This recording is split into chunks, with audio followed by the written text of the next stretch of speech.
పార్లమెంట్లో ఎంపీలను సస్పెండ్ చేయడం అత్యంత దారుణమని, ప్రజాస్వామ్యానికి చీకటి రోజు అని కాకినాడ జిల్లా కాంగ్రెస్ అధ్యక్షుడు పాండురంగారావు, సిటీ అధ్యక్షుడు దాట్ల గాంధీరాజు పేర్కొన్నారు.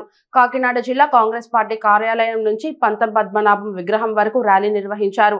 అనంతరం ధర్నా చేశారు. ఈ సందర్భంగా వారు మాట్లాడుతూ 78 మంది ఎంపీలను ఒకే రోజు సస్పెండ్ చేయడం పార్లమెంటు చరిత్రలో ఇదే మొదటిసారి అని తెలిపారు. ఇది పార్లమెంటరీ వ్యవస్థకు తీరని మచ్చ. ఆగంతకులు పార్లమెంటులోకి వెళ్లటం దేశ చరిత్రలో ఘోరమైన సంఘటన అని తెలిపారు. పార్లమెంటు భద్రతపై చర్చ చేయడానికి ఎందుకు భయపడుతున్నారని ప్రశ్నించారు. హోంమంత్రి ఎందుకు స్పందించడం లేదని పేర్కొన్నారు. వికసిత్ భారత్ అంటే ఇదేనా అని పేర్కొన్నారు. బీజేపీ ప్రభుత్వం సిగ్గుపడాలని, పార్లమెంటుపై ముష్కరుల దాడి జరిగిన రోజే ఈ ఘటన జరగడం భద్రతా వైఫల్యం స్పష్టంగా కనబడుతుందన్నారు. పార్లమెంటులో చర్చ జరగాలని వారు డిమాండ్ చేశారు. ప్రజలందరికీ తెలియాలని వారు పేర్కొన్నారు.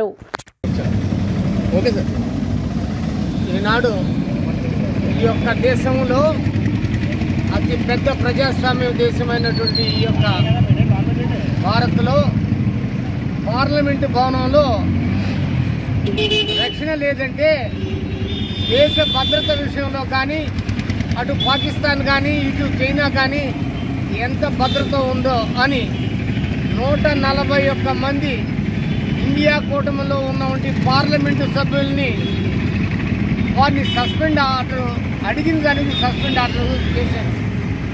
ఈనాడు యావత్ భారతదేశం చూస్తుంది. పార్లమెంటుకే రక్షణ లేనప్పుడు అటు హోంమంత్రి కానీ, ప్రధానమంత్రి కానీ ఈ దేశ ప్రజల విషయంలో ఎంత రక్షణ ఉందో ఆలోచించుకోవాల్సిన అవసరం వాళ్ళకుంది. ఆ మాటనే ఇండియా కూటమిలో ఉన్నటువంటి 141 మంది అడిగిన ప్రశ్నలకు సమాధానం చెప్పకుండా నిర్దాక్షిణ్యంగా వాళ్ళ మీద సస్పెండ్ చేసి ఏడేసి బయటికి పంపించడం జరిగింది.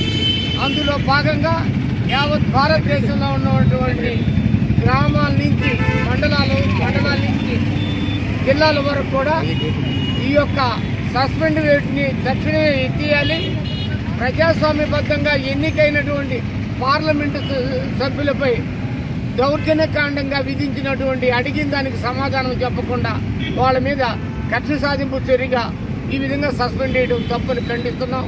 కాబట్టి దీన్ని ఎత్తేసి ప్రజాస్వామ్యాన్ని కాపాడవలసిన ప్రజల చేత ఎన్నుకొన్నటువంటి అమిత్ షా కానీ, హోంమంత్రి కానీ, అదేవిధంగా ప్రధానమంత్రి బాధ్యతలని తెలియజేసుకుంటూ సెలవు తీసుకుంటున్నాం.